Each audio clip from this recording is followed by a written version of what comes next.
সুপ্রিয় দর্শক বন্ধুরা, আসসালামু আলাইকুম। দেশ অথবা দেশের বাইরে থেকে প্রিয় বন্ধুরা, ঠিক এই মুহূর্তে যে যেখান থেকে বাস্তব জীবনের গল্প শোনার জন্য আমার সঙ্গে যুক্ত হয়েছেন, আমি আপন। আর যে আপন জীবনের গল্পের 1590তম পর্বে আপনাকে প্রতিদিনের মতো স্বাগতম জানাচ্ছি। বন্ধুগণ, আজ আমি আপনাকে শোনাবো সিলেটের ভাই হাফেজ মোহাম্মদ ইব্রাহিম হোসেনের জীবনের চরম অলৌকিক এক ধর্মীয় বাস্তব জীবন কাহিনী। বন্ধুরা, আজকের গল্পের টাইটেল মৃত্যুর 120 বছর পর ফিরে আসে পরিবারের কাছে। মৃত্যুর 120 বছর পর হনুফা বেগম পরিবারের কাছে ফিরে আসে। তা কিভাবে সম্ভব? একটা মানুষ তো 120 বছর বাঁচেও না, তাহলে সে 120 বছর পরে পরিবারের কাছে কিভাবে ফিরে এলো? এই গল্পটা সিলেটের প্রত্যন্ত এলাকার এক ধর্মীয় পরিবারের শরীরের লোম দাঁড়িয়ে যাওয়ার মতো ইসলামিক এক তাজ্জব বাস্তব জীবন কাহিনী। সবাইকে অনুরোধ করব, শুরু থেকে শেষ পর্যন্ত হুজুর ইব্রাহিম হোসেনের জীবনের বাস্তব অলৌকিক গল্পটা আপনারা সবাই আমার মুখে শুনবেন এবং গল্প শেষে আপনার মতো করে একটা মন্তব্য কমেন্ট বক্সে লিখবেন। ধন্যবাদ সবাইকে। সুপ্রিয় বন্ধুগণ, আসসালামু আলাইকুম। আমার নাম মোহাম্মদ ইব্রাহিম হোসেন, আমার বাড়ি সিলেট বিভাগে। বন্ধুগণ, আমি আমার জীবনের গল্পটা শুরু করার শুরুতে আপনাদেরকে আমার পরিবারের সম্বন্ধে জানিয়ে রাখি। আমার পরিবারে আমি আছি, আমার বাবা আছে, মা আছে, রয়েছে আমার দাদিমণি সহ আমার ছোট একটা ভাই আর ছোট 3টা বোন। আমরা টোটাল 3 বোন 2 ভাই। আমাদের পরিবারটা সিলেট বিভাগ থেকে অনেক দূরের কোনো এক অজপাড়া গায়ের এক উচ্চ মধ্যবিত্ত পরিবার। আমার বাবা পেশা একজন খাদেম। খাদেম শুনে হয়তো অবাকই হয়ে গেলেন। আসলে ছোটবেলা থেকে আমি সেটাই দেখে আসছি। আমাদের বাড়ির পাশে আমার এক বড়াম্মার কবর রয়েছে। আমার ওই কবরকে ঘিরে আমাদের এলাকাতে রয়েছে অনেক রকমের কাহিনী। এই কবরকে একটা সময় মাজারে রূপ দেওয়া হয়। তখন থেকেই এলাকার সমস্ত মানুষরা এই মাজারকে কেন্দ্র করেই বিভিন্ন সপ্তাহে বা মাসে বড় করে উরুস বা অন্য অন্য অনুষ্ঠান পালন করে। আমার বাবা হচ্ছে সেখানকার সবচেয়ে বড় মোড়ল। বাবার দায়িত্বে সমস্ত কিছু করা হয়। শুনেছিলাম এখানে যিনি শুইত আছে তার নাম হচ্ছে হনুফা বিবি। তিনি হচ্ছে আমার দাদির মা। আমি তাকে বড়াম্মা বলে ডাকতাম এবং কথিত আছে এলাকার মানুষরা বলা বলি করে তিনি নাকি মৃত্যুর পরেও এই গ্রামের আশেপাশে ঘোরাফেরা করেন। অনেকেই তাকে বিভিন্ন জায়গায় হাঁটতে, ঘুরতে বা বসে থাকতে দেখেছেন। অনেকেই বলে থাকে এই গ্রামের কোনো বাচ্চা যদি অসুস্থ হয় এবং কোনো চিকিৎসায় যদি বাচ্চাকে শেফা না আনা যায়, তবে যদি এই হনুফার নামে বাচ্চার বুকে 3টা ফু দেওয়া হয় তবে নাকি বাচ্চা সুস্থ হয়ে যায়। এমনটাই বলা বলি করতো এলাকার মানুষরা। এই কথাটাই আমি খুব ছোটোবেলা থেকে দেখে আসতাম। আমাদের পরিবারের প্রত্যেকটা মানুষই মাজার প্রেমী ছিল। এই হনুফা বিবির মাজারকে কেন্দ্র করে আমাদের পুরো গ্রামের মানুষের আয় ইনকাম চলতো। দেখা যায় সাপ্তাহিক যে পরিমাণের গরু, ছাগল, হাঁস, মুরগি সহ বিভিন্ন ধরনের গৃহপালিত পশু মানুষ এই মাজারে দান করত, তা বিক্রি করে গ্রামের মানুষরা বেশ ভালোই চলতো। তাদের আর এক্সট্রা কোনো কামাই রুজির প্রয়োজন হতো না। কিন্তু এই পরিবারের ভিতরে সম্পূর্ণ ভিন্ন ছিল আমার মা। আমার মা এই জিনিসগুলোকে মোটেও পছন্দ করতেন না। আমার মা একজন সাচ্চাওয়ালা মুসলিম মানুষ ছিলেন। মা সবসময় এই জিনিসগুলোর বিরোধিতা করতেন এবং যার কারণে আমার দাদি আর আমার বাবা আমার মাকে খুব বেশি একটা দেখতে পারতেন না। আমার মায়ের সঙ্গে মাজার কেন্দ্রিক কোনো কথাবার্তাই বলতেন না। ছোটোবেলা থেকে মায়ের একটা ইচ্ছা ছিল এই শিরিক থেকে বা এই জায়গা থেকে গ্রামবাসীকে রক্ষা করবেন। কিন্তু আমার মা ছিলেন একজন মহিলা মানুষ। তার তো এত ক্ষমতা নাই যে পুরো গ্রামের মানুষের বিপক্ষে গিয়ে কোনো একটা কঠোর সিদ্ধান্ত নেওয়া। মা তখন মনে মনে ভাবলেন তিনি আমাকে মানুষের মতো মানুষ হিসাবে গড়ে তুলবে। এই সমাজে তিনি আমাকে একজন প্রতিষ্ঠিত দিনদার আলেম হিসাবে তৈরি করবে। আমার কথায় গ্রামের মানুষ দিনের পথে আসবে। কোনটা শিরিক, কোনটা ইসলাম, কোনটা ভুল, কোনটা সঠিক, এইটা মানুষ বুঝবে। সেই নিরীক্ষায়, সেই আশায় আমার মা তখন আমাকে পড়াশোনা করাতে থাকে এবং দিনই শিক্ষায় মা আমাকে শিক্ষিত করে। আমার যখন বুঝ হয়, বয়স হয়, তখন আমি দেখতে পাই আমার বাবা সবসময় আমাকে নিয়ে আমার মায়ের সঙ্গে ঝগড়া করত। আমার মাকে বারবার বলতো, তুমি কেন ইব্রাহিমকে মাদ্রাসায় পাঠাও, তুমি কেন ওরে পড়াশোনা করাও, এসব করার তো কোনো প্রয়োজন নাই। আমি হচ্ছে এই মাজারের মানে হনুফা বিবির মাজারের বড় খাদেম। আমার ছেলে তারপরে আমার দায়িত্ব পালন করবে। আমার মৃত্যুর পরে আমার ছেলে মাজার দেখাশোনা করবে, ওর তো এত কষ্ট করে মাদ্রাসায় যাওয়া আসার কোনো প্রয়োজন নাই। কিন্তু আমার মায়ের বুকের ভিতর যেই কথাটা লুকিয়েছিল, আমার মা সহজে তা প্রকাশ করেনি। মা ভেবেছিল আস্তে আস্তে আস্তে আস্তে করে আমাকে এমন একটা পর্যায়ে নিয়ে যাবে, ঠিক আমাকে দিয়েই আমার মা বোম ফাটাবে। এরকম করতে করতে আমি একটা সময় আপনার দাখিল পরীক্ষা দিই এবং দাখিল পাশ করি। পাশ করার পরে আমার মা তখনও কোনো কিছু বলতো না, কিন্তু ভাই বিশ্বাস করেন আমার কাছে ভীষণ খারাপ লাগতো। সকালে উঠে হিন্দু বাড়ির মতো দেখতাম, হিন্দুরা যেরকম ডাকডোল পিটে সকালে পূজা আয়োজন করতো, ঠিক তেমনি আমি দেখতাম আমাদের গ্রামের তথা বিশেষ করে আমাদের বাড়ির আমার বাবা এবং যারা আছে ময়মুরব্বী, এরা সবাই এই হনুফা বিবির মাজারের আশেপাশে ডোল বাদ্য বাজাতো এবং তাদের ইচ্ছা মানে তাদের চিন্তা ভাবনা ছিল হনুফা বিবি এখনও জীবিত আছে, তাই তো এই ডোল আর বাদ্যের মাধ্যমে হনুফা বিবি নৃত্য করে বা তিনি মনের শান্তি পায়। এই আশায় বা এই ভুয়া চিন্তা ভাবনা করেই তারা ঢোল আর বাদ্য বাজাতো। আমার এই জিনিসগুলো খুব খারাপ লাগতো এবং একটা সময় একদিন সকালবেলা আমার ভীষণ রাগ উঠে যায় এবং রাগ উঠে গেলে পরে আমি ওই মাজারের কাছে গিয়ে আমার বাবা এবং আমার দাদির সঙ্গে খুব খারাপ ব্যবহার করতে শুরু করি। আমি বলি, একটা মানুষ মারা গিয়েছে, তাকে কেন্দ্র করে তোমরা কেন এরকম রমরমাট ব্যবসা শুরু করে দিয়েছো? মানুষটা মারা গিয়েছে, সে কি দোজকে আছে না বেহেশতে আছে তাই তো আমরা জানি না, তার হাত ধরে কিভাবে আমরা বেহেশতে যাব? এটা কেমন কথা? এগুলা বলাতে আমার দাদি বেশ ক্ষেপে যায়। আমি এই কথাগুলো বলাতেই দাদি তখন আমার মাকে গালাগালি করতে শুরু করে। আমার বাবাকে বলে, তোর বউ আমার এই নাতিটাকে একটা অমানুষ তৈরি করেছে, তোর বউয়ের কারণে একজন হনুফা বিবির অভিশাপে এই পরিবারটা ধ্বংস হয়ে যাবে। আমার বাবা আমার দাদির কথা শোনা মাত্রই আমার মায়ের সঙ্গে গিয়ে দুর্ব্যবহার খারাপ ব্যবহার শুরু করে।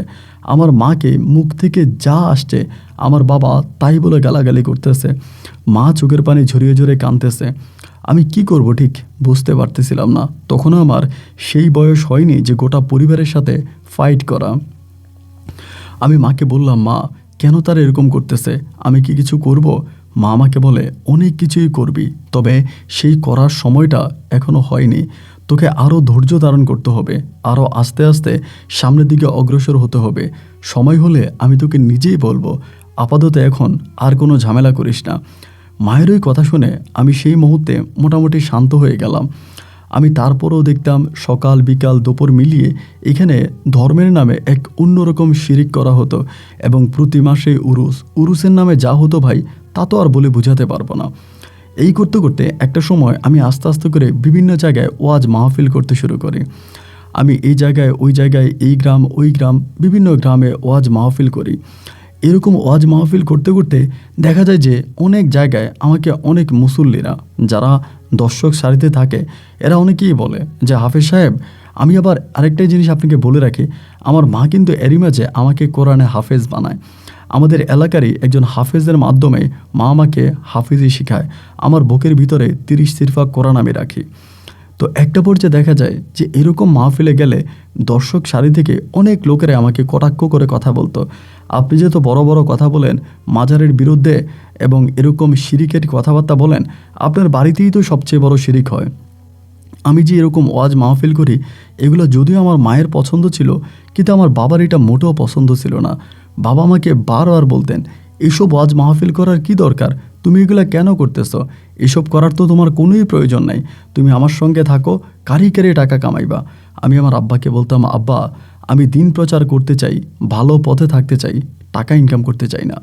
এবং বাবা তুমিও ধর্মের নামে এই জঘন্য ব্যবসা থেকে সরে আসো।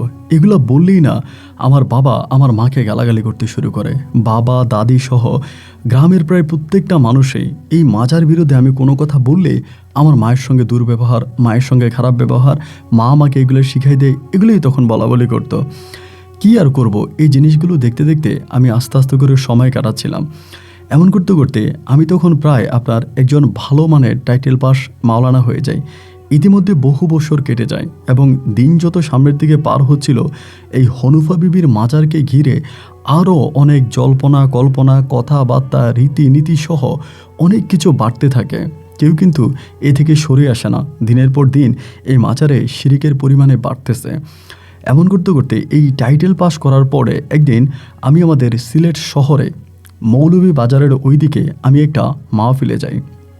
একটা মাহফিলে যাই এবং সেই মাহফিলটা শেষ করার পরেই সেই মাহফিলের যিনি সভাপতি ছিলেন তিনি আমাকে বেশ ভালো করে ধরে বসেন এবং ধরে তিনি আমাকে অনেক অপমান করো এই স্টেজের মধ্যে, এতভাবে অপমান করেন, এত কটাক্ষ করে কথা বলেন যাতে পুরো আমার চোখে জল চলে আসে, মানে আমি কান্না করে দিই। এবং এক পর্যায়ে আমি তখন বাড়িতে আসি।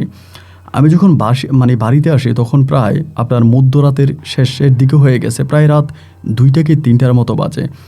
এই সময় ঘরে আসার পর আমি দেখলাম যে আমার মা তখন কোরআন পড়তেছে। আমার মা কিন্তু আবার রাত জেগে কোরআন পড়তেন বা তাহাজ্জুদ পড়তেন অথবা নফল নামাজ পড়তেন। মানে আমার মা বেশ একজন অন্যরকম মানুষ ছিলেন এই পরিবারে। তো আসার পরে আমি কোনোদিনও কিন্তু ভাই জন্মের পরে আমার মায়ের সঙ্গে খারাপ ব্যবহার করি নাই। এই প্রথমে আমি ওর মায়ের সঙ্গে একটু দুর্ব্যবহারই করি। মানে মাহফিল থেকে আসার পরে মায়েরে বলতেছিলাম যে তুমি কেন এই পরিবারে আমার জন্ম দিলা, যখন তুমি দেখলা যে এই জায়গার ভিতরে এইরকম শিরিকের কাজ হয়, খারাপ কাজ হয়, ধর্মবিরোধী কাজ হয়, তুমি আমাকে কেন ব্যতিক্রম পথে হাঁটাইলা, তুমিও আমাকে এগুলার পথেই রাখতা।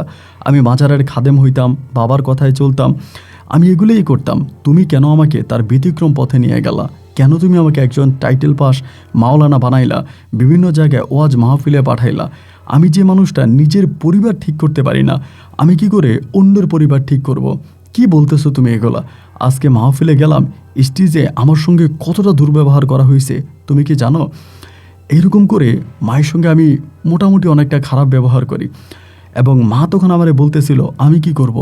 আমি তো তোরে মানুষের মতো মানুষ হিসাবে গড়ে তুলেছি যেন এই হনুফা বিবির মাজার আমার বাড়িতে থাকতে না পারে। মায়ের ওই কথা শুনে আমি তখন বললাম যে ঠিক আছে, হনুফা বিবির মাজার আর এই বাড়ির মধ্যে থাকতে পারবে না। আমার জীবন থাকতে আমি হনুফা বিবির মাজার আর এখানে রাখবো না। আমার মা বলে শোন, মাথা গরম করিস না, মাথা গরম করিস না বাবা, ঠান্ডা হ ঠান্ডা হ। তখন পর্যন্ত কিন্তু এই হনুফা বিবির মাজারে ওই ব্যবসা চলতে আছে, বিভিন্ন ধরনের মানে খারাপ নেশা করা থেকে শুরু করে অনেক ধরনের কাজ ওখানে চলতেছে। আমি উত্তম মধ্যম না বুঝে একটা লাঠি নিলাম এবং লাঠিটা হাতে নিয়ে ঘর থেকে বেরোয়ে সোজা হনুফা বিবির মাজারে চলে গেছি। এবং সেই মাজারে যাওয়ার পরে সামনে যারে পাইছে তারে পিটাইছি, সামনে যারে পাইছি তারাই পিটাইছি। এবং পিটাইতে পিটাইতে একটা সময় যে মাজারের যে মেইন গেট দিয়ে ভিতরে ঢুকে মানে ওই হনুফা বিবির কবরের উপরে তারা যে জিনিস টিনিস রেখেছিল এগুলোকে মারতে শুরু করে, ভাঙতে শুরু করে। এমন করতে করতে ফজর আজান দিয়ে ফেলে। আমার আব্বা ওই দিন কোথায় জানি গিয়েছিল, আব্বা এমন সময় বাড়িতে আসে। আব্বা কিন্তু ওই রাতে বাড়ি ছিল না। আব্বা এসে দেখে এই ঘটনা, কেউ আমারে ধরে রাখতে পারে না, আমার কেউ থামাইতে পারতেছে না। এবং আব্বা এসে তখন আমাকে জড়িয়ে ধরে। আমি তখন আব্বারও মানতেছি না যেন আমি এটা ভেঙেই ফেলবো। আমার বাড়ির ভিতরে এই ধরনের কুসংস্কার আর থাকতে পারবে না। এই দস্তাদস্তির একটা পর্যায়ে আমি তখন আমার আব্বারে ধাক্কা দিয়ে বসি এবং আব্বারে ধাক্কা দিয়ে বসা মাত্রই আব্বা তখন কী করে, পাশে থেকে একটা লাঠি নেয়। তো আমি কিন্তু আব্বারে ধাক্কা দিয়ে আব্বা লাঠিটা নিয়ে পিছন থেকে এসে আমার মাথায় খুব জোরে একটা বাড়ি মারে এবং মাথায় বাড়ি মারার সঙ্গে সঙ্গে আমি এই জায়গার ভিতরে ঢুলে পড়ে যাই। মানে জায়গার ভিতরে ঢুকে আমি জ্ঞান হারিয়ে ফেলি। জ্ঞান হারিয়ে ফেলার পরেই আমার আর কোনো স্মৃতি, আর কোনো মেমোরি মনে নাই। এবার আমাকে সবাই দরাদরি করে নাকি হসপিটালে নিয়ে যায় এবং আমার মাথার মধ্যে 6টা সেলাই লাগে, এমনভাবে আমাকে মারে। এবং সেলাইগুলো করে আমি দীর্ঘদিন ওই আপনার হসপিটালে ছিলাম। হসপিটাল থেকে বাড়ি আসার পরে আমি সিদ্ধান্ত নিয়েছি যে আমি এই বাড়িতে আর থাকবো না, আমি এই বাড়ি থেকে চলে যাব। যে বাড়ির মধ্যে এই ধরনের কাজ হয় আমি এই বাড়িতে থাকবো না, আমি এখান থেকে চলে যাব। আমার মা তখন আমারে বুঝাচ্ছিল যে না বাবা, পাগলামি করিস না, তুই চলে গেলে তো যা তাই হবে। তোরও তো আমি এত কষ্ট করে কোলে পিঠে করে মানুষ করেছিলাম এই মাজার থেকে এই খারাপ কাজগুলো দূর করার জন্য, এইটাকে ভালো একটা মাজার হিসেবে তৈরি করার জন্য এবং এই জিনিসগুলো থেকে মানুষকে বোঝানোর জন্য যে কবরে এই ধরনের কাজ করা ঠিক না, কবরে সেজদা দেওয়া, ঢোল তবলা বাজানো বা এসব করা ঠিক না। এটা তোর তো আমি এই জন্যই দিনই লাইনে শিক্ষা দিয়েছিলাম। তুই যদি চলে যাস তাহলে কে বাঁচাবে এই সমাজকে, কে বাঁচাবে এই গ্রামকে? মায়ের কথা শুনে সেদিন আর আমি গেলাম না গিয়ে বাড়ির মধ্যে থেকে গেলাম। বাড়িতে আসার প্রায় 2 থেকে 3 দিন পরে আমার ভাই এমন জ্বর উঠে, কাঁপুনি দিয়ে এমন জ্বর উঠে আমি প্রায় মরে যাওয়ার মতো অবস্থা। কাঁপুনি দিয়ে জ্বর উঠলে মনে হয় যেন আমি মারা যাব, এরকম একটা অবস্থা। আমাকে তখন বড় বড় ডাক্তারদের কাছে নিয়ে যাওয়া হয়। আমার সিলেট বিভাগেই বড় বড় ডাক্তার দেখানো হয়। আমাদের পরিবারে কিন্তু কোনো অভাব ছিল না। মাজারে যে টাকা পাইতাম পরিবারে একেবারে রাজার হাওলাতেই চলতো। আমি আপনাকে সত্যি কথা বলি, আমি যদি এই মাজারকে ধরে রাখতাম তাহলে আজকে সিলেট শহরে আমার 2 থেকে 3টা বাড়ি থাকতো, আমি কোটি টাকার মালিক থাকতাম। কিন্তু আমি এটার পক্ষে ছিলাম না, এবং না থাকার পরে দেখা যায় যে এই আমার জ্বর ওঠে, জ্বরে জ্বরে জ্বরে জ্বরে আমি মরে যাচ্ছিলাম।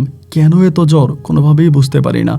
ডাক্তার, কবিরাজ, কত কিছু আমাকে দেখানো হচ্ছে, কিন্তু তাতে আর কোনোভাবে কোনো কাজ হচ্ছে না।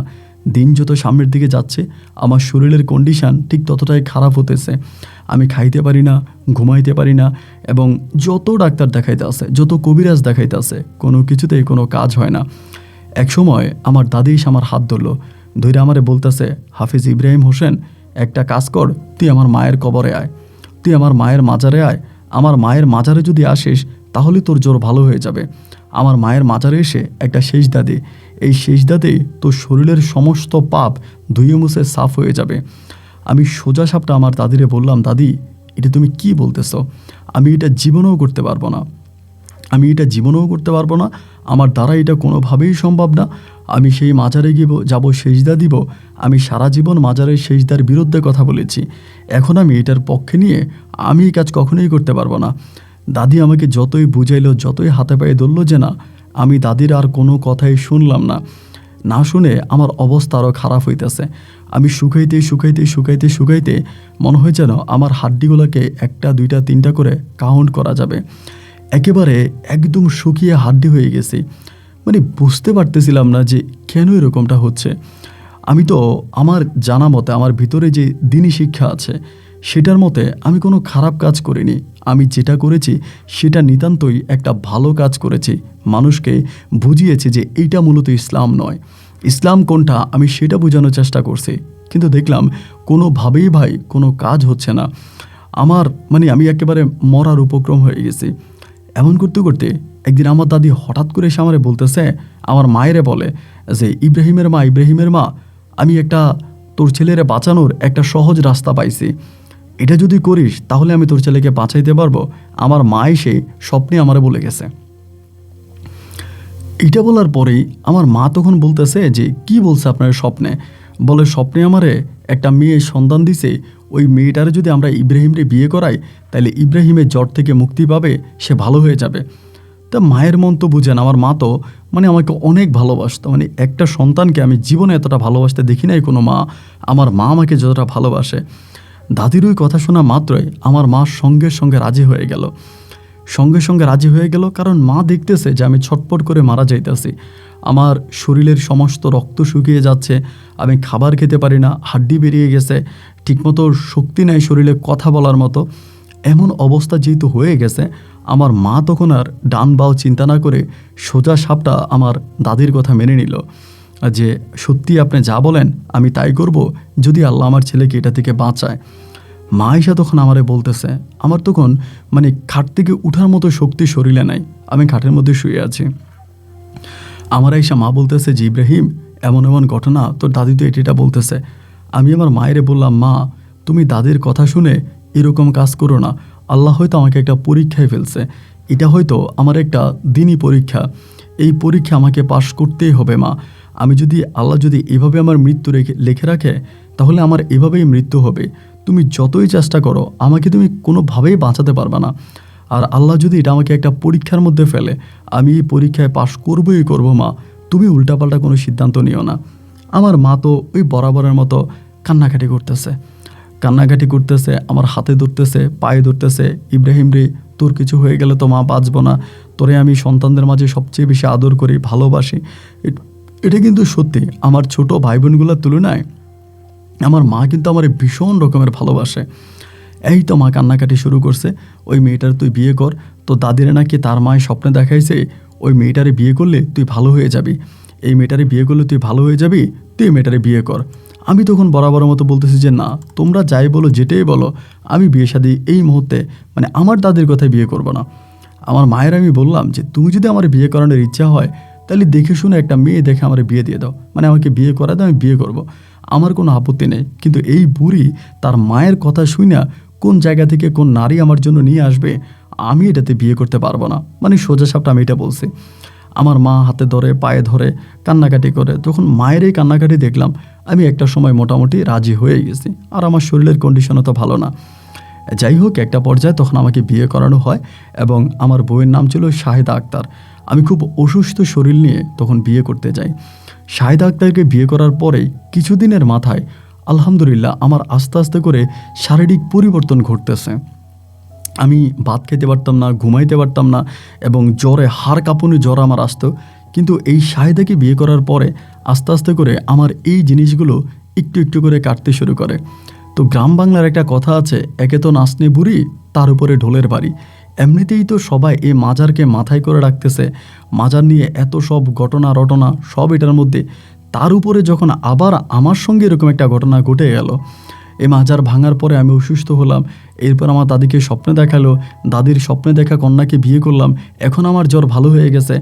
এখন তো মানুষ আরও পাইছে, আয় হায় হায়, এবার মানুষ আরও বেশি লাইন ধরতেছে মাজারে। আমি আমার মায়েরে বলি, এটা তুমি কি করলা মা?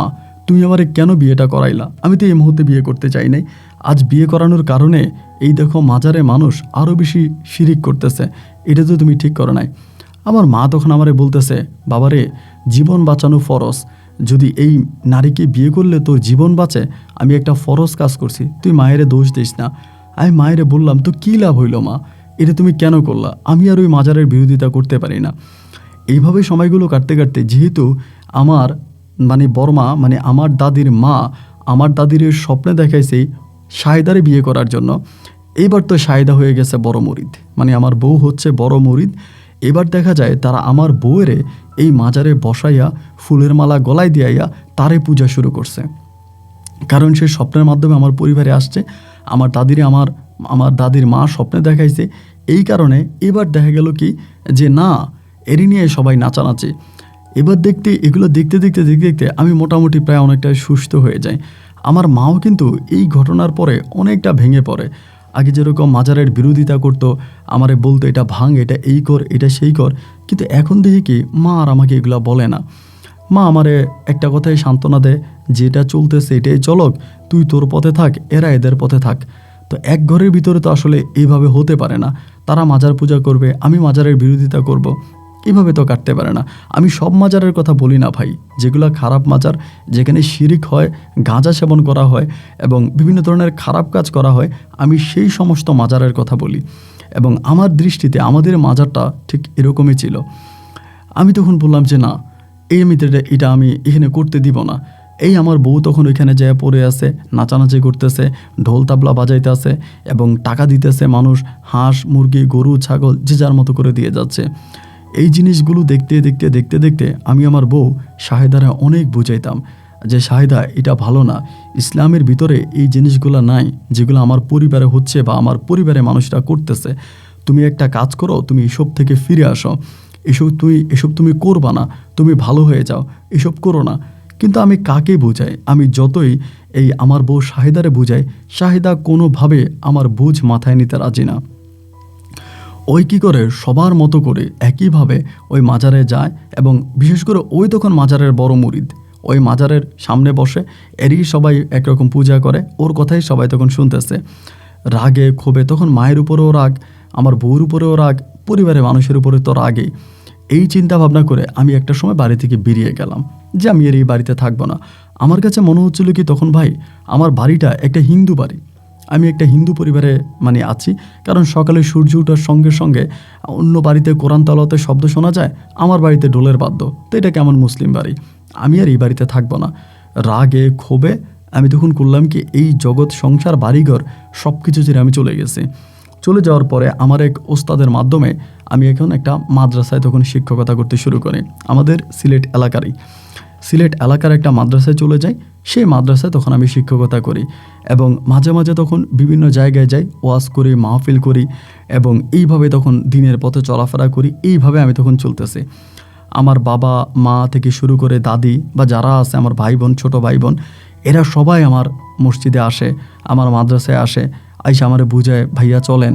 আমার দাদি বলে, ভাইরে চল, সবাই আমাকে বুঝাইতে আছে। কিন্তু আমার কথা হচ্ছে আমি আর ফিরবো না, আমি আর সেই পরিবারে ফিরবো না যেই পরিবারের এমন নোংরামি আমি আমার দু চোখে দেখে আসছি। এই পরিবারে আমি আর যাবই না। তো যাচ্ছি না সবাই বুঝাইতেছে। এমন করতে করতে কিছুদিন নয়, প্রায় বৎসর 2 কেটে গেছে। 2-2.5 বৎসর পরে হঠাৎ করে খবর পাইলাম কি আমার বউ যে সায়দা আছে সে নাকি আর নাই, কই জানি চলে গেছে। মাজারের টাকা টুকা নিয়ে নাকি জানি না ওই মাজার থেকে চলে গেছে। আমার কাছে যতটুকু ধারণা হলো বা যতটুকু আমি লোকমাধ্যমে খবর পাইলাম, সে মোটামুটি মোটা অঙ্কের একদম বড় একটা অ্যামাউন্ট নিয়ে এ মাজার থেকে পালাইছে। তা এই খবর পাওয়ার পরেই আমার মা তখন এসে বলতেছে, এই ঘটনা, সায়দা তো কই জানি চলে গেছে, ওরা তো পাওয়া যায় না, এখন তুই বাড়িতে আয়। কিন্তু ওই যে টাকা নিয়ে পালাইছে এইটা কিন্তু কেউ বলে না, না আমার বাবা, না আমার মা, না আমার দাদি অথবা আমার ছোট ভাই বোন, এরা কিন্তু কেউই বলে না যে সায়দা টাকা নিয়ে পালাইছে। কারণ এটা বলবে না, এই কারণে বললে তো মাজারের উপর থেকে মানুষের ভক্তি কমে যাবে, মানুষের সম্মান কমে যাবে, এই কারণে এটা বলতেছে না। একটা কথাই বারবার বলতেছে যে না, এই সায়দা কই যেন গায়েব হয়ে গেছে, সায়দা নাকি গায়েব হয়ে গেছে, ওই হনুফা বিবির কাছে চলে গেছে, এগুলা বলা বলি করতেছে। তে আমার মা বলে, তুই বাড়িতে আয়, এবার আম্মা তোরে দেখে শুনে একটা ভালো মেয়ে দেখে বিয়ে করাবো, এই সব কিছু তুই বাদ দে। আর এই সায়দা চলে যাওয়ার পরে আস্তে আস্তে করে মাজারের অবস্থা খারাপের দিকে যাইতেছে।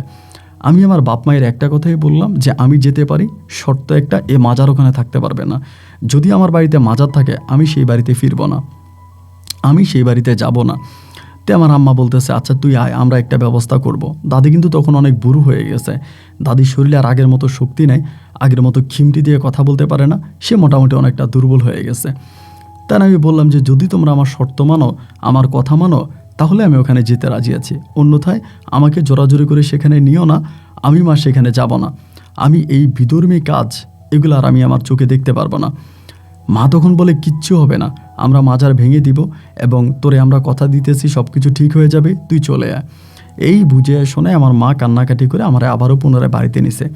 তো বাড়িতে নেওয়ার পরে এগুলোই দেখতেছে, এই মাজারের মধ্যে এই নাচ গান এগুলো হইতো। তখন আমি কি করলাম, একটা সময় বাধা দিতে শুরু করলাম। আমি যাইতেছি, তখন দাদি যেহেতু বুড়ো হয়ে গেছে, আমার আব্বাও এই সায়দা টাকা ঢুকে নিয়ে পালিয়ে যাওয়ার পরে আমার বাবা অনেকটা আর কথাবার্তা বলে না। তো আমি একজন টাইটেল পাস মাওলানা, গ্রামবাসী আমাকে মানে, গ্রামের আরও কিছু ভালো যুবকের সঙ্গে নিয়ে আমি তখন কঠিনভাবে প্রতিহত শুরু করলাম যে না, এই মাজার আর এই ধরনের কাজ হবে না। যারা এই ছাগল দিতে আসতো, গরু দিতে আসতো, ওদেরকে বলতাম যে আপনাদের মালামাল আপনারা নিয়ে যান, মাজারকে এসব দেওয়ার কোনো যুক্তি নেই।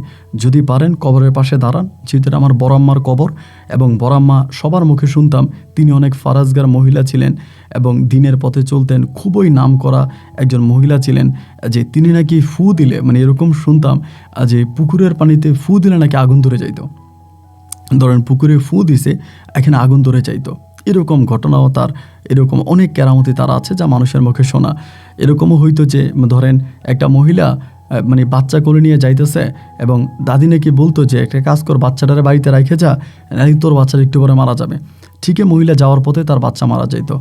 এইরকম অনেক কেরামতি আমার দাদি দেখাইছে, ওই বড়াম্মা দেখাইছে, যার কারণে দেখা যায় যে সবাই ওই বড়াম্মার কবরকে মাজার হিসেবে মেনে নিছে। গ্রামের লোকজন মিলে, গ্রামের ভালো ছেলেফেলেদেরকে নিয়ে আমি তখন এই লাঠি হাতে এই গেটের মধ্যে দাঁড়াই থাকতাম, সকাল থেকে দাঁড়াই থাকতাম, যে আসতো তারাই পিটাইতাম। যদি সুন্দর করে চলে যেত তো ভালো, আর না গেলে মাইর, না গেলেই পিটা। এইখানে কোনো শিরিকের কাজ হবে না। এই জিনিসগুলো দেখে আমার কাছে মনে হয় যে কবরে শুইতে থাকা আমার বড় আম্মা হনুফা বিবি, তিনি বেশ কষ্ট আছে, তিনি এসব দেখতেছে, তো তার তো অনেক কষ্ট হইতেছে। আমি তখন বললাম যে না, এসব হবে না। তা এরকম করতে করতে দেখা গেল একটা পর্যায়ে এই মাজারে আসা মানুষজন একেবারেই কমাই দিছে। এই হাতে গোনা 1-2 জন আসে, কিন্তু সেজদা দিতে পারে না। আমি বড় করে লিখে দিয়েছি যে এই মাজারে সেজদা দেওয়া নিষেধ, বড় জোর কবর জিয়ারাত করতে পারেন। তো জিয়ারাতের উদ্দেশ্যে অনেকে আসতো, আইসা জিয়ারাত করতো, এবং এর পাশেই একটা মসজিদ ছিল, সে মসজিদে যাইতো, নামাজ পড়তো। এইটা আমার কাছে তখন মনে হলো যে না, এটা বেশ ভালো। তখন এই যে লাল কাপড় পেঁচানো, গাছের মধ্যে সুতা পেঁচানো, এরপরে আরও যে কিছু কাজ আছে, এই কাজগুলো তখন আর কেউ করতো না। তা আমার কাছে মনে হলো যে আমার বড়াম্মার আত্মাও তখন শান্তি পাচ্ছে। এই করে সময়গুলো কাটতে কাটতে আমার মা তখন বলতেছে যে আমাকে বিয়ে করাবে, আবার সে বিয়ের কথা। তা আমি বললাম যে আমার আসলে এই মুহূর্তে বিয়ে করার ইচ্ছা নাই, আমি বিয়ে করব না। কিন্তু না, মা জোরাজোরি করতেছে বিয়ে করাবে, এবং মায়ের ওই চাপাচাপিতে একটা সময় আমি রাজি হইলাম যে ঠিক আছে, তুমি যদি এরকম করে বলতেছো তাহলে বিয়ে করাও। মা তখন মেয়ে খোঁজাখুঁজি করতে করতে জেসমিন আক্তার বলে একজন মেয়ে আমার জন্য ঠিক করলো, এবং মেয়েটাও দেখতে শুনতে বেশ ভালো ছিল এবং দিনই লাইনে পড়াশোনা করা একটা মেয়ে ছিল, শিক্ষিত ছিল। তো মা আমাকে নিয়ে একদিন মা আর বাবা আর আমাদের গ্রামের আরও কয়েকজন মিলে মেয়ে দেখার জন্য যাই। তো এই শরিয়া মোতাবেক যেভাবে মেয়ে দেখে আমি সেভাবেই দেখি, আমি ওভাবেই দেখি এবং দেখার পরে আল্লাহর উপর ছেড়ে দিয়ে আমি তখন এই বিয়েতে রাজি হই। আমার মা তখন আনুষাঙ্গিকভাবে ধর্মীয় অনুষ্ঠান রীতিনীতি মোতাবেক তখন আমাকে এই জেসমিন আক্তারকে বিয়ে করায়। আমি জেসমিনকে বিয়ে করে আমি তখন আমার বাড়িতে আসি। বাড়িতে আসার পরে জেসমিন আর আমি তখন একসঙ্গে থাকতেছি এবং আমি জেসমিনকে প্রতিনিয়ত বলতেছি যে এই মাজার এটা কোনো মাজার না, এটা একটা কবর, তুমি কখনোই এটার মধ্যে যাবা না। মানে আমার আগের বউ শাহেদা কই চলে গেছে, শাহেদার কিন্তু খবর আজও পাই নাই। একদল মানুষ বলতেছে শাহেদা গায়েব হয়ে গেছে, শাহেদা গায়েব হয়ে গেছে। আবার আরেক দল মানুষ বলতেছে যে হনুফা বিবি শাহেদাকে পছন্দ করে শাহেদাকে নিয়ে গেছে। আবার কেউ কেউ বলে, যেটা সত্য আর কি 90% সত্য, যে শাহেদা এখান থেকে মোটা অঙ্কের টাকা নিয়ে পালাইছে। আচ্ছা যাই হোক, এভাবেই তখন সময়গুলো কাটতে কাটতে আমি আমার বউরে বুঝাইতাম যে এখানে যাইও না, ওখানে যাওয়া ভালো না, এটা সেটা। এরপরেও আমার বাড়ির মানুষ, যেমন আমার দাদি, আমার মা, আমার বাবা বা পাড়া প্রতিবেশী সবাই আমার বউরে বুঝাইতো যে এই দাদির মানে ওই বড়মায়ের কেরামতি, বড়মা এটা করছে ওইটা করছে, এবং তার বিভিন্ন কেরামতিগুলো আমার বউকে বলতে বলতে মেয়ে মানুষ তো মনের ভিতর তখন তার একটা কৌতূহল জাগতো যে আদৌ কি এই মাজারে কোনো ঘটনা আছে, আদৌ কি এই মাজারে কিছু হইতো, এটা সেটা বলতো। তো ও যাইতো, এমনি সেমনি করতো, আমি কিন্তু ওরা আর কোনো কিছু বলতাম না। এইভাবে বিয়ে করলাম, প্রায় 1 বছর অতিবাহিত হয়ে গেছে। আমার ভাই কোনো বাচ্চা কাচ্চা হয় নাই। তাই বাচ্চা কাচ্চা হয় না কেন ওইটা কিন্তু বুঝি না। বিভিন্ন ডাক্তারের কাছে নিয়ে যাই, কবিরাজের কাছে নিয়ে যাই, এবং আপনার যেই চিকিৎসা দেওয়া দরকার চিকিৎসা দিতেছি, না ভাই কোনোভাবেই বাচ্চা কাচ্চা হচ্ছে না। এইভাবে 1 দিন 2 দিন হয়ে প্রায় 5টা বছর কেটে যায়।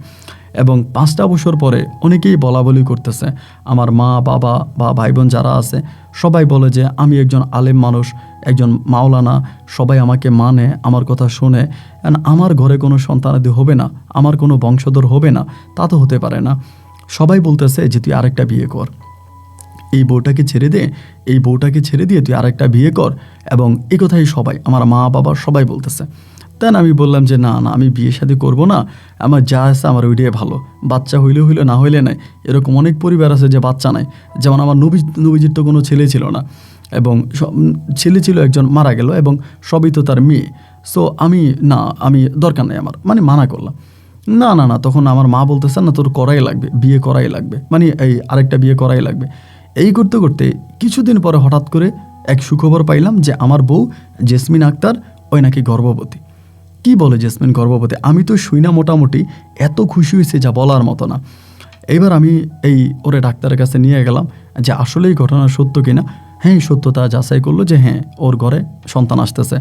তখন তো মোটামুটি অনেকটা খুশি, আলহামদুলিল্লাহ। আমিও তখন ধরেন এই সময় একটু মানে আপনার মাহফিলের সময় ছিল, শীতকাল ছিল, আমি বেশি একটা বাড়ি ঘরে থাকতাম না। আজকে এই জায়গায় মাহফিল তো কালকে ওই জায়গায় মাহফিল, এক দিন এক জায়গায় মাহফিল, আমি ওই মাহফিলগুলোতে চলে যেতাম। পরিবারে খুব বেশি একটা সময় দিতে পারতাম না। এইরকম করে দিন আর রাতগুলো কাটতে কাটতে একটা পর্যায়ে আমার ঘরে একটা কন্যা সন্তান হয়, মানে আমার একটা মেয়ে হয়। তো মেয়েটা হইলে পরে আমি আবার এরই মাঝে আরেকটু ঘটনা আপনাকে জানাই রাখি। আমার মেয়েটা হওয়ার পরে মানে মেয়েটা হওয়ার আগে আমি মাঝে মাঝে ধরেন আপনার এই মাহফিলে যাইতাম, তো মধ্যরাতে বাড়ি আসতাম বা শেষ রাতে বাড়ি আসতাম।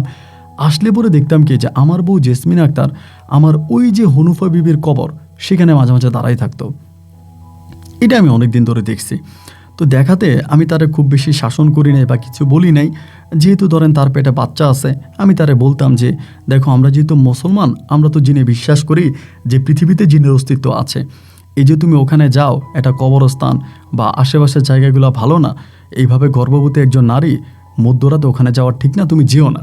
ওরে আমি ভালো করে বুঝাইতাম, কিন্তু কোনো বকাচোকা করতাম না, যে একদম কঠিন কোনো শাসন করতাম না।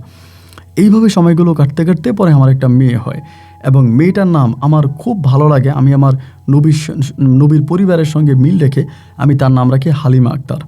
হালিমা আক্তার নাকি আমার মেয়ের নাম। মেয়েটাও দেখতে বেশ আলহামদুলিল্লাহ খুব সুন্দরী হয়, এবং দেখতে শুনতে অনেকটা ভালো হয়। তা আমার একটা ইচ্ছে ছিল কি ভাই, আমি আমার মেয়েটাকে সে দিনই লাইনেই শিক্ষা দিব, পড়াশোনা করাবো। তখন আমি একটা মাদ্রাসায় শিক্ষকতা করতাম, আবার আপনার ধরেন মাহফিল করতাম, আবার নিজের একটা ছোট ব্যবসাও ছিল। এই সমস্ত কিছু দেখতে গিয়ে আমি পরিবারে সময় দিতে পারতাম না, পরিবার থেকে দূরেই আমার বেশিরভাগ সময় থাকা হতো। এইভাবে আমার মেয়েটার বয়স প্রায় আপনার 5 থেকে 6 মাসের কাছাকাছি। এই 5-6 মাস বয়সে আমি একটা জিনিস বেশ ভালো করে উপলব্ধি করতে শুরু করলাম যে আমার বউ জেসমিন আক্তার বেশিরভাগ সময় আমার মেয়েটারে নিয়ে এই হনুফা বিবির কবরের কাছে দাঁড়ায় থাকে। তো দাঁড়াই থাকে পরে আমি আমার বউর একদিন জিজ্ঞেস করলাম যে ঘটনা কি, আমি তো তোমার ঘটনা মটনা কিছু বুঝতেছি না, বাচ্চাটা পেটে থাকা অবস্থায়ও তুমি বারবার রাত দুপুরে হনুফা বিবির কবরের কাছে গিয়া দাঁড়ায় থাকতা। এখন আমার মেয়েটা হইছে এবং মেয়েটা মোটামুটি এখন তো 5-6 মাস হইছে, এই সময়ও তুমি সন্ধ্যা নাই, রাত নাই, দিন নাই, তুমি বারবারই হনুফা বিবির কবরের কাছে আমার মেয়েটারে নিয়ে যাও, তা ঘটনা কি? এইরকম করে যখন তার সাথে ঝগড়াঝাটি করতেছি, মানে চিল্লি করতেছি, আমার মা কোত্থেকে জানি পিছন থেকে আসছে, আইসা আমারে বলতেছে যে হাফিজ ইব্রাহিম তুই এমন করতেছিস কেন তোর বউর সঙ্গে? আমি বললাম যে মা করতেছি কেন, এই ঘটনা, তোমরা তো পরিবারে থাকো, তা তোমরা কি দেখো না যে বারবার ওই কবরের কাছে যায়, আমার মেয়ের ইনি ওই কবরে যায়, এটা কি ভালো? তা তোমরা কিছু বলো না?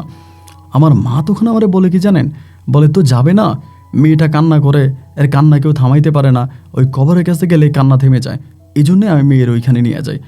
আমি আর মায়ের তখন অবাক হয়ে মায়ের মুখের দিকে তাকে আছি, আর মায়েরে বলতেছি যে মা এটা তুমি কি বলতেছো, মানে এটা তুমি কেমন কথা বলতেছো মা?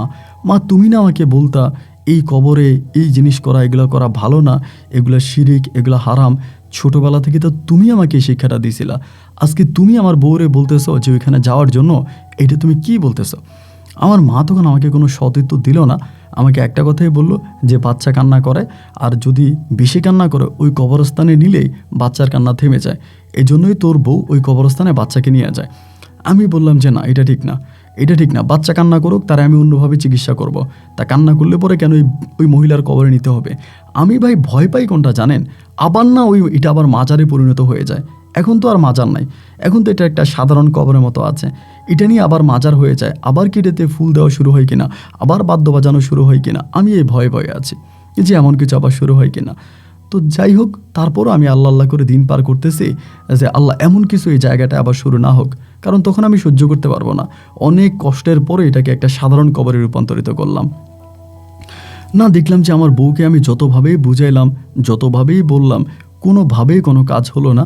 আমার বউ সময় পাইলে আমার বাচ্চাটারে কোলে নিয়ে এই কবরের কাছে চলে যায় এবং সেখানে গিয়ে সে তার মতো করে এই বাদ্যযন্ত্র পিটা থেকে শুরু করে এবং আনুষঙ্গিক যত কাজ আছে এগুলো সে করে বেড়াইতেছে, এগুলো সে করতেছে। পরে রাগ হলো, অভিমানও হলো যে কি করা যায়, মানে কি করতে পারি। তখন কোনো উপায় বুদ্ধি আর পাইতেছি না। আমার কথা তো আর কেউ শোনে না, আমার বউ শোনে না, আমার মা ওভাবে শোনে না, আর অন্যরা তো শোনেই না। তো এই করতে করতে আমি একদিন রাতে আমার বউ আমারে বলতেছে, আমি কিন্তু আমার বউর সঙ্গে কথা বলি না, বেশ কয়েকদিন ধরে কথা বলি না, যে কেন সে আমার কমেন্ট মানতেছে না, কেন সে কবরের কাছে আমার মেয়েকে নিতেছে, এই জন্য আমি কথা বলি না। তো একদিন আমার সে রাতের বেলায় বলতেছে যে হাফেজ সাহেব, আপনি যে আমার সঙ্গে কথা বলেন না, এটা কি কোনো যৌক্তিক কারণ আছে? আমি বললাম কারণ তো একটাই, যে বউ তার স্বামীর কথা শোনে না, আমি তো সেই বউর সঙ্গে কথা বলতে চাই না। যে বউ তার স্বামীকে মানে না, আমি তাকে মানব কী করে? পরে বলতেছে আপনি যা আমার একটা কথা শুনবেন আজকে? আমি যে কী বলবা বলো। বলে যে মেয়েটারে জড়ায় ধরেন, যে মেয়েটারে চুমো দেন, যে মেয়েটারে আদর করেন, ওই মেয়েটা কোত্থেকে আসছে আপনি কি জানেন? আমি বললাম যে কোত্থেকে আসছে? বলে এই মেয়েটাকে আপনার ওই বর্মা হনুফা বিবি পাঠাইছে। আমি বললাম মানি, কি বলতেছে এগুলো তুমি? কী সব উল্টাপাল্টা কথা বলো? হনুফা বিবি আমার বর্মা, সে কীভাবে আমার এই হালিমারে আমার কাছে পাঠাবে? এটা তুমি কি বলতেছ? তখন সে আমাকে বলে, তো ঠিক আছে, আপনার যেহেতু শোনার এত ইচ্ছা, আমি আপনার একটু শোনাই, আপনি একটু শোনেন। মূলত আমার ঘরে তো আপনি আমাকে বিয়ে করছেন, 5 বছর হয়ে গেছিল, আমার তো কোনো বাচ্চা কাচ্চা হয় না, আমি তো খুব মানে খারাপ অবস্থায় চলে গেছি। আপনার পরিবারের মানুষও সিদ্ধান্ত নিয়েছে আপনাকে আরেকটা বিয়ে করাবে, আপনি নতুন বউ নিয়ে থাকবেন, এটা তো সবাই বলেই দিয়েছে। আমি বললাম হ্যাঁ।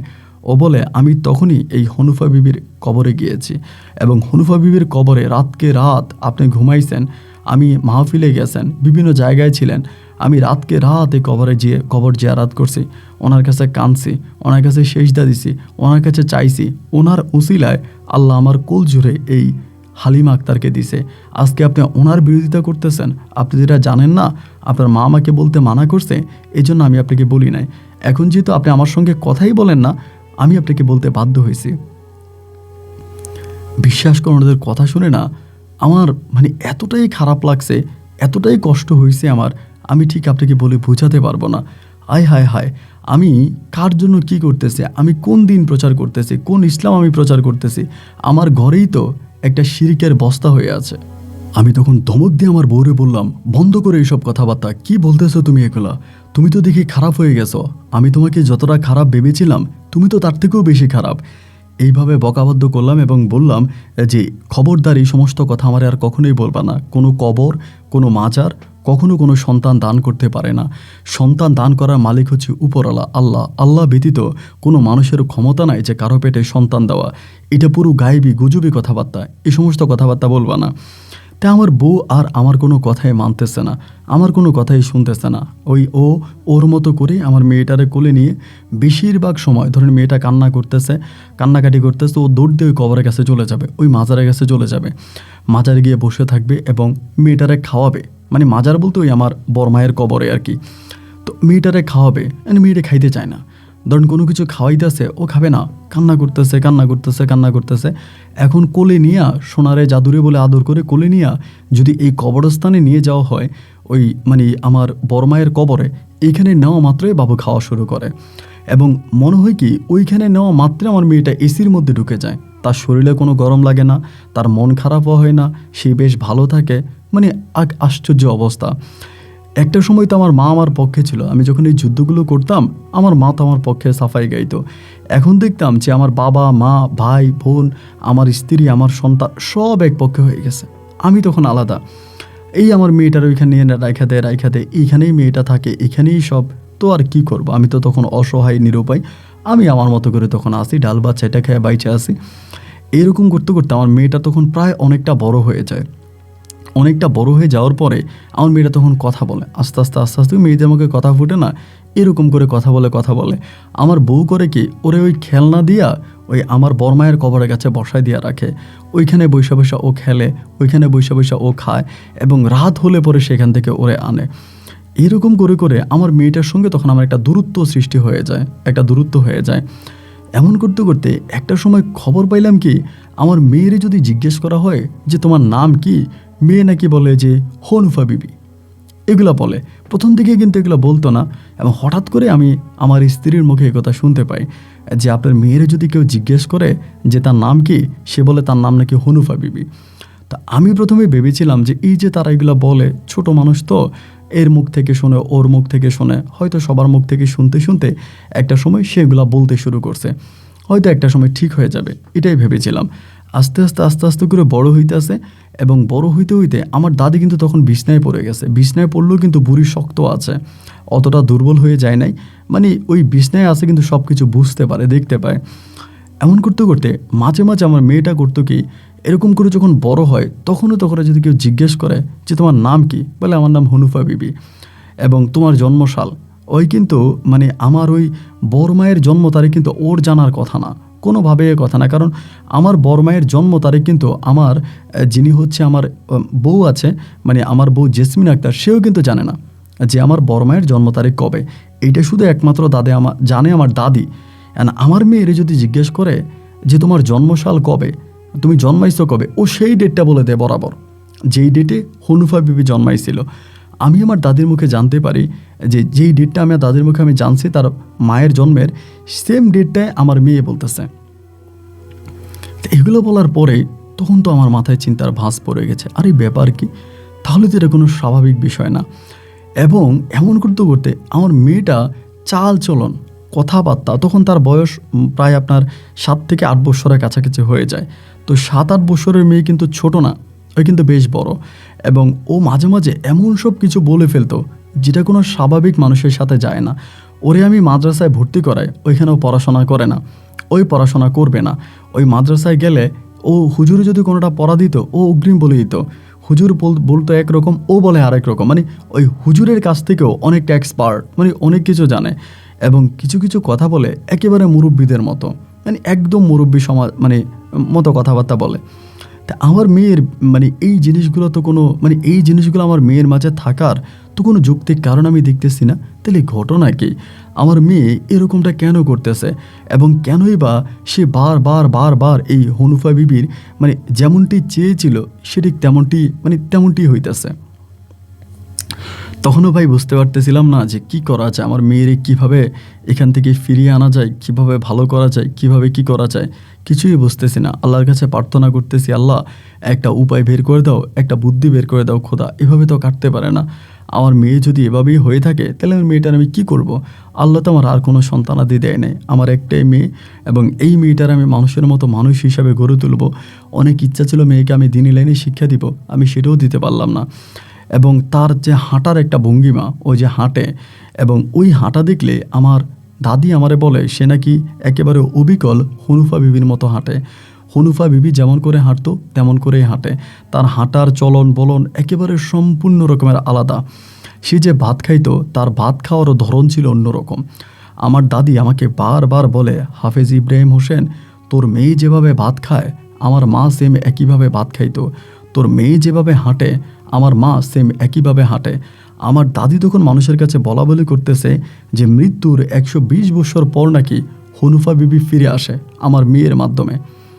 মৃত্যুর 120 বছর পরে হনুফা বিবি ফিরে আসে আমার মেয়ের মাধ্যমে। এইটা তখন আমার এলাকাতে আস্তে আস্তে করে পুরোপুরিভাবে জানাজানি হয়ে গেছে, সবাই জেনে গেছে বিষয়টা। এবং জানার পরে এত বৎসর পর্যন্ত, এত দিন পর্যন্ত যে জিনিসটা আমি ধামাচাপা দিয়ে রেখেছিলাম যে কোনোভাবেই এটাকে আবার মাজারের মতো না হয়, এবার আমার মেয়েরে কেন্দ্র করে শুরু হলো এক রমরমার ব্যবসা। আমি তো ধরেন বাড়ি থাকি না, ঘরে থাকি না, আমি তো আপনাকে বলেছি আমার মাহফিল থাকে, বাজারে একটা দোকান আছে, আবার ধরে নিজে একটা মাদ্রাসায় চাকরি করি। এই সমস্ত কিছু করতে গিয়ে বাড়িতে সময় দিতে পারি না। এই আমার বউ জেসমিন আক্তার তখন করে কি গোপনে গোপনে বিভিন্ন মানুষের পানির বোতল এটা সেটা আইনা আমার মেয়ে এই হালিমা আক্তারকে দিয়ে ফু দেওয়ায়। হালিমা আক্তার ফু দিয়ে দিলে নাকি সমস্ত রোগের চিকিৎসা হয়ে যায়। হালিমা ফু দিয়ে এটা যদি আপনাকে দেয়, সেই পানি আপনি খাবেন, আপনার ক্যান্সারের মতো রোগ নাকি ভালো হয়ে যায়। এই সমস্ত কথাবার্তা বলে। প্রথম দিকে কিন্তু আমি এটা অতটা খেয়াল করি নাই। একটা পর্যায়ে দেখলাম কি যে বাড়ির মধ্যে এরকম আমারই দেখলে পুরো বাড়ি ক্লিয়ার, কোনো মানুষ নাই, বাড়ি পুরো শান্ত, একেবারে নীরব, কোনো সমস্যা নাই। বাট আমি না থাকলে দেখি কি যে মানুষের ভিড় জমে যায়, মানুষের লাইন জমে যায়, এবং সবাই তখন এই ঘটনাগুলো ঘটায়। তা আমি তখন আমার মায়ের একদিন বললাম যে মা, ঘটনা কি? এত অপরিচিত মানুষ আমাদের বাড়িতে আসে, এখন কি মাজার কি আবার আগের মতো হয়ে গেল? ওইটা কি আবার মাজার হয়ে গেছে? আমার মা তো কোনো কিছু বলে না। পরে এলাকার লোকজনের কাছ থেকে জানতে পারে যে আমার মেয়ে নাকি পানি পড়া দেয়। তো মেয়েটার তো তখন বড় হয়েছে, বুঝ হয়েছে, বয়স হয়েছে। আমি আমার মেয়েটার একদিন ডাক দিয়ে বললাম, মারে তুই তো দিনই লাইনে পড়াশোনা করিস নাই, তুই তো জানিস না ইসলামী এই জিনিসগুলো হারাম, এই জিনিসগুলো হালাল। এই যে পানি পড়া দেওয়া ঠিক আছে, আমাদের রাসূলও পানি পড়া দিত, তবে কিছু নিয়ম নীতি আছে, এই নিয়মের বাইরে যাওয়া যাবে না। এই যে তুই পানি পড়া দিচ্ছিস বা মানুষ নিশ্চিত ভাবতেছে তোর পানি পড়ায় রোগ ভালো হয়ে যায় এবং তোরে দেখে সবাই সম্মান করে। আমি এরকমও দেখেছি আমার মেয়ের পায়ের কাছে সেজদা দিচ্ছে, মেয়ে দাঁড়ায় আছে, আইসা মেয়েরই সেজদা দিতেছে। তাই আমি বললাম যে মা, এগুলো কিন্তু ঠিক না। কোনো আল্লাহর বান্দা আল্লাহ ব্যতীত কারো কাছে মাথা নত করবে না। আর কেন মানুষ তোর কাছে এসে সেজদা দেয়, এটা তো মা খুব খারাপ, তুই এগুলো করিস না। আমার মেয়ে আমারে তখন বলে কি জানেন, আমার চোখের সামনে আমারে বলে, এই তুই এগুলো কারে বলিস? একই মানে দিনে বেলা, দিনে দুপুরে, কিন্তু রাত্রে না। এই তুই এগুলো কারে বলিস? তুই আমারে চিনিস? আমার মেয়ে আমারে বলে। আমি কী বলিস তুই মা, এগুলো কী বলিস? আমি তোরে চিনবো মানে? বলে তুই কারে মা ডাকিস, কারে মা ডাকিস? আমি বললাম যে তুই কি মা, কি তুই কি বলিস? পরে বলে আমার নাম কি? আমি বললাম যে তোমার নাম হালিমা আক্তার। বলে না, আমার নাম হনুফা বিবি। তাই বললাম যে তোমার নাম হনুফা বিবি? বলে হ্যাঁ, আমার নাম হনুফা বিবি। তাই আমি বললাম যে মারে, তুই কি ভালো হবি না? তুই কি এসব থেকে ফিরে আসবি না? ওই তখন আমার কিছু কথা বলতে শুরু করলো। ধরেন যেগুলো আমি ব্যতীত, মানে আমার এই কথাগুলো আমি ব্যতীত দ্বিতীয় কেউ জানার কথা না। কিছু মানুষের কিছু গোপন কথা থাকে না, ব্যক্তিগত কথা, পার্সোনাল কথা। এইরকম কিছু কথা আমার মেয়ে দেখে আমারে বলতেছে যে তুই অমুক তারিখে এটা করছিস, তমুক তারিখে সেটা করছিস, তুই এই করছিস সেই করছিস, এগুলো কি মিথ্যা কথা? আমি তো তখন অবাক হয়ে তাকে আছি, কিরে আমার মেয়ে এসব জানে কি করে? আমি তখন বললাম যে মা, তুমি এগুলো কেমনে জানো? মা, তোমার এগুলো কে বলছে? আমি সব জানি। তুই কারে মা ডাকিস? আমি হনুফা বিবি, আমি অমুক সালে জন্মাইছি, অমুক সালে মরছি, আমি এখন আবার আসছি, আমি তোর পরিবারে থাকতেছি। মানে ওর কথাবার্তা পুরো পরিবর্তন। তা আমি ভাবলাম যে মনে হয় জিন টিনে ধরছি এই টাইপের কিছু। আমি তখন আমি যেহেতু হুজুর মানুষ, আমার মতো করে ওই যে জিন যে চিকিৎসা করে, জিনই চিকিৎসা করি। দেখলাম যে না রে ভাই, কোনো জিনের চিকিৎসা কাজ হইতেছে না, এরকম কোনো কিছুই নাই। পরে আমি অন্য বড় হুজুর নিয়ে আসি, যারা কবিরাজ, যাদেরকে বলা চলে বা তান্ত্রিক এই টাইপের, ইনাদেরকে এনে আমার মেয়েকে দেখায়। তারাও বলতেছে যে না, আমার মেয়ের সঙ্গে কোনো জিন নেই। তাহলে আমার মেয়ে এগুলো বলে কেন? আবার এইভাবেই সে আমার গোপন কথাগুলো বলতে পারে কিভাবে? যদি তার সঙ্গে জিন না থাকবে তাহলে তো সেগুলো বলার কথা না। জিন তো তার সঙ্গে আছেই। সবাই বলে যে না, কোনো জিন নাই, ওই খুব স্বাভাবিক, তাহলে এগুলো কেন বলে? পুরো এলাকা, পুরো দেশ, পুরো জাতির সবার কাছে তখন একটাই কথা, যে মৃত্যুর 120 বছর পর হনুফা বিবি তার পরিবারে ফিরে আসছে। কার মাধ্যমে? এই আমার মেয়ে হালিমা আক্তারের মাধ্যমে। আমার বউ ভাই তখন হচ্ছে কি আমার মেয়ের সাফাই গাড়তেছে, আমার মাও আমার মেয়ের সাফাই গায়, মানে সবাই তখন আমার মেয়ের নিয়ে এই আলোলে দোললে 120 বছর পর হনুফা আবার আসছে আমার মেয়ের কাছে। আমার মেয়ের মাধ্যমে আমার মেয়ে এমন সব কথা বলে দিতে পারে যেগুলো আপনার কল্পনাকেও হার মানাবে। এমন সব কথা বলতেছে, মানে আমার মায়েরে বলতেছে যে এটা করেন, এমনি হয়, ও যা বলে তাই হইতেছে। এইবার আমার মেয়েরে নিয়ে আবারও সেই ব্যবসা, যে ব্যবসা বন্ধ করার জন্য আমি এত চেষ্টা করলাম, এত কিছু করলাম, আবারও সেই ব্যবসা শুরু হয়ে গেল। এবার আমাকে অতিক্রম করে, আমাকে ওভারটেক করে আমার বউ, আমার মা, আমার পরিবারের বাকি মানুষরা, ছোট ভাই বোনেরা মিলে আমার মেয়ে এই হালিমা আক্তারকে ওইখানে বসাই দিছে। এই জায়গার মধ্যে বসায় দিতে, মানে আমার ওই বড় মায়ের কবরের ওইখানে। সেম যেভাবে একটা সময় আমার বউ, মানে ওই যে শাহেদার কথা আপনার মনে আছে কিনা, শাহেদাকে নিয়ে যেরকম ব্যবসা শুরু করছিল, শাহেদাকে নিয়ে বসায় ওরে ফুলের মালা দিয়া, ওরে বউ সাজাইয়া, ওরে নিয়ে নাচতো, গাইতো, নৃত্য করতো, এগুলো করতো, সেম একইভাবে আমার মেয়েকে নিয়ে শুরু করছে। তো মেয়েকে নিয়ে শুরু করার পরে একদিন, এই ঘটনার কিছুদিন পরে একদিন রাতের বেলায় আমার মেয়েটারে আমার খুব রাগ হয়েছে। তোর পড়াও নাই, লেখাও নাই, তুই এই মাজারের মধ্যে ভণ্ডামি করতেছিস, এগুলা কেন করিস? এই রাগ এবং ক্ষোভের মুখে আমি একদিন আমার মেয়েটারে রাত প্রায় 12টা বাজে খুব মারছি। একেবারে দরজা জানালা বন্ধ করে ইচ্ছা মতো মারছি। আমি ওরে মারতেছি আর ও আমারে বলতেছে আমি হনুফা বিবির কাছে চলে যাব। তুমি যে আমারে মারতেছ, হনুফা বিবি দাঁড়ায় আছে, হনুফা বিবি কিন্তু দেখতেছে, হনুফা বিবি কিন্তু তোমার খবর ছুটাবে, তোমার কিন্তু ক্ষতি করবে, আমি কিন্তু হনুফা বিবির কাছে চলে যাব। আমার মেয়ে আমার এগুলা বলে। এই মারতে মারতে তখন করছি কি, পিছনের একটা দরজা ছিল, এই পিছনের দরজা দিয়ে বাইরে দৌড় দিয়ে চলে গেছে। দৌড় দিয়ে চলে যাওয়ার পরে কিরে কই গেল? আমার বউ, আমার মা, আমরা সবাই তখন খুঁজতে শুরু করলাম। ওরে খুঁজলাম, নাই। সকালবেলা দেখি কি জানেন, ওর পায়ে যে জুতা ছিল, ওই জুতাগুলো এই হনুফা বিবির কবরের সামনে, মানে কবর বলতে যে মাজার ছিল ওইটার সামনে ওর জুতা, কিন্তু ও নাই। তো এটার একটাই গেট, যে দিক দিয়ে ঢুকে ওই দিক দিয়ে বাড়িতে হয়। তো ওর জুতা যেহেতু এখানে আছে, ও আশেপাশে আছে। সারাটা দিন ওরে তন্ন করে খুঁজলাম, ও নাই, ওরে আর পাওয়াই গেল না। এইভাবে খুঁজতে দেশে, এখানে সেখানে বিভিন্ন জায়গায় তখন গোয়েন্দা লাগাই দিলাম যে কই গেছে, এবং হারানো বিজ্ঞপ্তি দিলাম, মাইকিং করলাম, এলাকার বিভিন্ন জায়গায় খবর পাঠাইলাম যে ও কোথায় গেল, ওরে খুঁজে বের করার জন্য। কিন্তু কোথাও ওর কোনো সন্ধান পাওয়া গেল না। কোথাও ভাই ওর কোনো সন্ধান পাওয়া গেল না। ও কই চলে গেছে তা কেউই বলতে পারে না, মানে কেউই বলতে পারে না যে কোথায় আছে। কী করব না করব কোনো কিছুই মাথায় আসতেছে না। এবং এরকম করে আমার বউ তখন আমার সঙ্গে খারাপ ব্যবহার করতেছে, তোমার কারণে মেয়েটা হারাই গেল, তোমার কারণে মেয়েটা চলে গেছে। এর ভিতরে হঠাৎ করে হলো কি, এই ঘটনার প্রায় আপনার মাসখানিক পরে, 1 থেকে 1.5 মাস পরে একদিন আমি হঠাৎ করে খবর পাইলাম আমার মেয়ে নাকি বাড়িতে আসছে। এই ঘটনা মানে 1-1.5 মাস পরে বাড়িতে আসার পরে আমি দৌড়ে আসলাম। আসার পরে দেখলাম সবাই আমার মেয়ের নিয়ে গোল করে বসে আছে। আমার মেয়ে উঠানে বসে আছে, সবাই তার সঙ্গে কথা বলতেছে। আপনি শুনলে হাসবেনও। আমার মেয়ে বলতেছে সে নাকি হনুফা বিবির কাছে গেছে, হনুফা বিবি নাকি তারে রাখছে, তারে খাওয়াইছে, এবং তার এত যত্ন করছে, এটা করছে ওইটা করছে, মানে বিভিন্ন কিছু বলতেছে। তারে নিজের হাতে খাওয়াইতো, তারে রাখতো। হনুফা বিবি যেখানে থাকে জায়গাটা খুবই সুন্দর, এখানে অনেক মানুষ আছে, আরও অনেকেই আছে, এবং এইরকম করে তারে বলতে শুরু করে। আমার মেয়ের কথাবার্তা শুনে আমি তখন পুরোপুরি শিওর হয়ে গেলাম যে আমার মেয়েকে জিনে ধরছে, তারে জিনে ধরছে। এবং জিনেরা মাঝে মাঝে হয় না যে মেয়েদেরকে বা আমাদেরকে নিয়ে যায়, নিয়ে গিয়ে তাদের ওখানে আটকায় রাখে আবার ছেড়ে দেয়। আমি তখন পুরোপুরি শিওর হলাম যে আমার মেয়েরে নিয়ে গেছে। তো একজন হুজুর আছে আমার বেশ পরিচিত, ভালো মানের, ওনার কাছে তখন গেলাম, যে সব কিছু বিস্তারিত জানাইলাম। উনি ওইখানে বসে চালান দিছে। চালান দিয়ে তিনি বলতেছে যে হাফেজ ইব্রাহিম হোসেন, আপনার মেয়ের সঙ্গে আমরা কোনো জিনের আলামতই দেখতে পাই না, তার সঙ্গে জিনের কোনো ছিটিপোটারও সম্পর্ক নাই, এবং আপনার মেয়ে যেগুলো করতেছে সেগুলো কীভাবে করে এর কোনো ব্যাখ্যা আমি দিতে পারলাম না। এবার মানসিক ডাক্তারের কাছে নিয়ে যায়। মানসিক ডাক্তার বলে আমার মেয়ের মাথার মধ্যে সমস্যা আছে। তো মাথায় যদি সমস্যা থাকবে তাহলে এগুলো সে বলে কীভাবে? এগুলো তো মাথায় সমস্যা থাকলে বলার কথা না। 1 দিন 2 দিন হতে হতে এবার আরও মানুষ পাইছে, ওরা আবারও সে মাজার ওরে বসাইছে। মাজারে বসাইয়া এই শুরু করলো তারা নিয়ে আবারও ব্যবসা, মানে সেম শাহেদার মতো। আমি তখন আর তার ধারে কাছেও যাইতে পারি না। তার কাছে গেলে সে আমারে মানে আমার মায়ে ধরে, আমারে বাপে ধরে, আমারে গ্রামবাসী আমারে ধরে, ওই মেয়ের কাছে আর আমারে যাইতে দেয় না। তখন তারা চারপাশে আপনার ওয়াল উঠাইয়া, দেওয়াল উঠাইয়া, আপনার প্লাস্টিক টাঙায়, উপরে টিন দিয়া এক রমরমার ব্যবসা শুরু করে দিছে।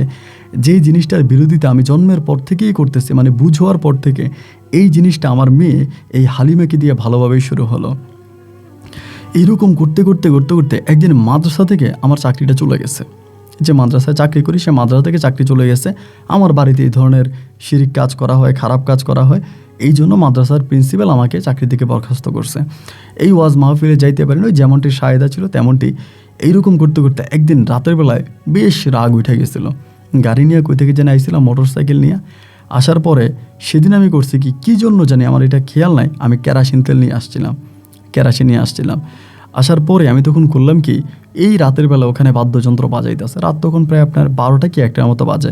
এই ঢোল তবলা বাজাইতেছে, আমার মেয়ের গলায় ফুল দিয়ে রাখছে, ওই নাচতেছে, ওরাও নাচতেছে, এক এলাহি কাণ্ড। মানে তখন আর মানে কি করব না করব হিতাহিত বিবেকটা ছিল না। দিলাম ওই কেরাসিনের বোতলটা লইয়া দৌড় মাজারের দিকে দৌড় দিয়া যাইই করলাম কি, এই কেরাসিনের বোতলটা খুইলে দিলাম মাজারে ঢাইলা বলতে যেখানে হনুফা বিবির যেই কবর আছে, কবরের উপরে তারা যে গম্বুজ টম্বুজ বানাইছে, এই প্লাস্টিক কাপড় টাপড় দিয়া যে জিনিসটা বানাইছে, এইটার উপরে মানে যে একটা কাপড় দিয়ে রাখে না মাজারের উপরে, ওই কাপড়টা তো ওখানে দেওয়া। আমি করছি কি, এই ইয়েটা নিয়ে কেরাসিনের বোতলটা নিয়েই আমি তখন করছি কি, এর মধ্যে দিছি ঢাইলে কোনো কথা নাই, দিছি মেজের কাঠি দিয়ে আগুন লাগাইয়া। কারণ আগুন লাগিয়ে দেওয়ার সঙ্গে সঙ্গে আমার মেয়ে করছে কি, মানে আমার মেয়ে হালিমা আক্তার ওই আগুনের মধ্যে দিছে ঝাঁপ। মানে যেহেতু আপনার কেরাসিন তেলও ছিল বেশি, আগুনও ধাউ ধাউ করে জ্বলছে, আমার মেয়ে দিছে ওইখানে ঝাঁপ। এখন ঝাঁপ দেওয়ার পরে এই ঝাঁপ দিয়ে আমার মেয়ে করছে কি, যেই কাপড়টার মধ্যে যে আমি কেরাসিন দিয়ে আগুন লাগাচ্ছি এইটারও জড়াইয়া ধরে এখানে গড়াগড়ি করতেছে। আমার মেয়ে শরীরের প্রায় আপনার এই 70%-এর কাছাকাছি পুড়ে গেছে। পুড়ে যাওয়ার পরে বহু কষ্টের পরে মেয়ের এখান থেকে ধরাধরি করে তারে তখন আনা হয়েছে। আইনে তারে মানে হসপিটালে নিয়ে যায়। আমার মেয়ে 21 দিন পর্যন্ত হসপিটালে থাকে। 21 দিন হসপিটালে থাকার পরে 21 দিন পরে হসপিটালে আমার মেয়েটা মৃত্যুবরণ করে। হসপিটালে যখন মেয়েটা মৃত্যুবরণ করে আমি তখন খুব কষ্ট পাই, কারণ মেয়েটা এভাবে মারা গেল, মানে বড়ই হয়ে গেছে, তখন মোটামুটি বড়ই হয়ে গেছে। মেয়েটা মারা যাওয়ার সঙ্গে সঙ্গেই তখন করলো কি, আমার বউ আরও গ্রামবাসী মিলিয়া তখন কি আমার নামে দিল মামলা, হত্যা মামলা।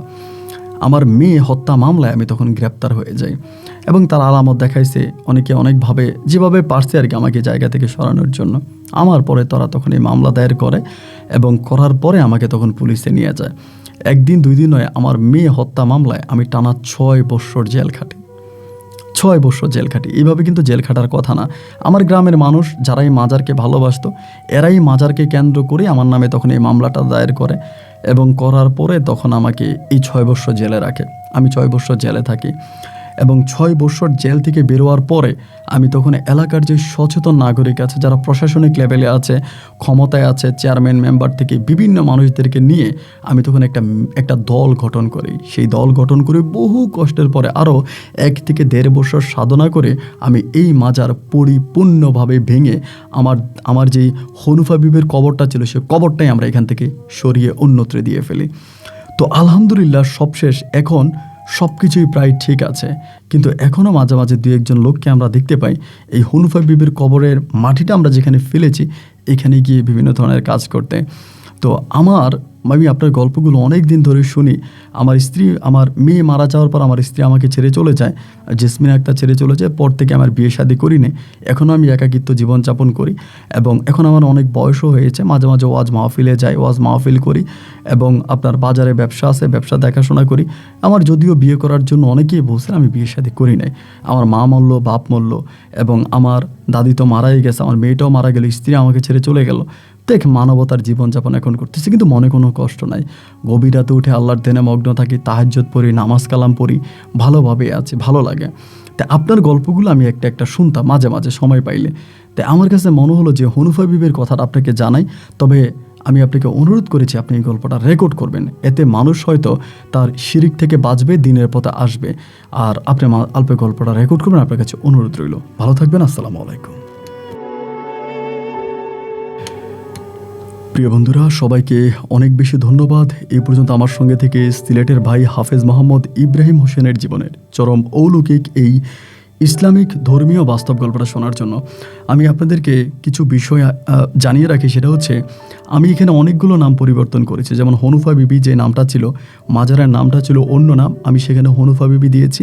এবং এছাড়া শুধু হাফেজ ইব্রাহিম ব্যতীত বাকি মানুষের অনেক নাম কাম আমি চেঞ্জ করেছি, যেটা আসলে তারই আদেশ ছিল। আমি চাই না যে আসলে আমাদের গল্পের মাধ্যমে কোনো ধর্মকে, কোনো বর্ণকে, কোনো মানুষকে, কোনো জাতকে, কোনো গোষ্ঠীকে ক্ষুণ্ণ করা হোক, অপমান করা হোক, তাদের মান সম্মানে আঘাত আসুক। আমি শুধুমাত্র চেষ্টা করি গল্পের মাধ্যমে একটা সঠিক মেসেজ আপনাদেরকে দেওয়ার জন্য। আপনি যদি এটাকে গল্প হিসাবে নেন তাতেও আমার কোনো আপত্তি নেই, আপনি এটাকে বাস্তব হিসাবে নেন এতেও কোনো আমার আপত্তি নেই। কারণ আমি বারবারই বলি, আমি কিন্তু সেখানে গিয়ে যাচাই করি না যে আসলে এটা সত্য কি মিথ্যা। তারা যেমন বলে আমি শুধু সাজিয়ে আপনাদেরকে শোনাই, এবং সেখানে আমরা অনেক কিছু পরিবর্তন করি। এই গল্প নিয়েও ঠিক আমি এটাই চেষ্টা করেছি আপনাদের মাঝে ইসলামের একটা সঠিক ধারণা তুলে ধরার জন্য। আপনারা যদি বুঝে থাকেন আমার মেসেজটা, তবেই আমার গল্প বলা সার্থক। প্রিয় বন্ধুরা, এই গল্প কেমন লেগেছে সেটা কমেন্ট বক্সে অবশ্যই লিখবেন, এবং এই গল্প নিয়ে কোনো মতামত থাকলে সেটা লিখতে বলবেন। আজ এখানে বিদায়, দেখা হবে নতুন দিন নতুন কোনো গল্পে। আল্লাহ হাফেজ এন্ড আসসালামু আলাইকুম।